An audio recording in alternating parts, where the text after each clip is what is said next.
ode to the woman I call my wife. Wife, you are remarkable. You put up with my ridiculous bullshit and you still come back for more like some lovesick Labrador.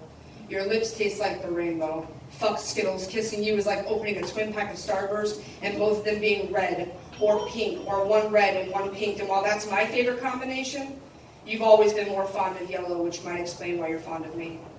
You can keep a manicure looking nice for weeks, and you do the dishes with your hands, you wash the laundry with your hands, help our son tie his shoes with your hands. You fight off all of my inner demons with your hands. You would be able to keep a pedicure looking nice for weeks, but sometimes you like to dig your nails into me on accident when we're laying in bed and you're trying to keep your feet warm. Before you found me, I was merely a tree stump. You see, I once gave a woman all of my branches, and she hung from them with carelessness. She ripped the flowers from my leaves and made wishes on their petals like it wasn't supposed to hurt. She had carved our names into the trunk of me, and before you came along, I had self-severed the memories of her and I, leaving just this stump. And while stumps can come back to be viable trees, they are far more weak than before. I am far more weak than before. And I fear carving any name into me if God blesses me once again with a full trunk. I made a vow to you, even though I'm deathly scared of being in love. You see, I don't have a very good history with trees.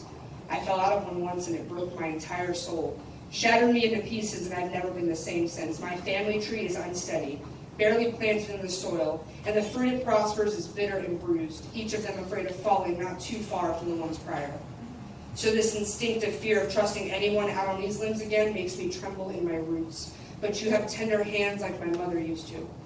See, she could hold anything and make it appear as porcelain with how carefully she caressed, and nobody ever detained my heart quite so delicately in the cage of their existence.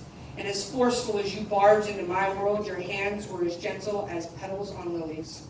So as my trunk begins to sprout branches, and as those branches begin to bring leaves, I find that maybe I'll let you climb this tattered existence that is my heart. And maybe you'll take a risk and find yourself clinging to my limbs, touching the petals of the flowers as delicately as my mother's hands touch my mind, as softly as my mother's words molded my being. And when the time comes, we will find ourselves once again at the trunk, and you will carve your name into me with beautifully manicured hands, and you'll tell me that my kisses taste like yellow starburst, and everything you've ever loved about nature. Thank you.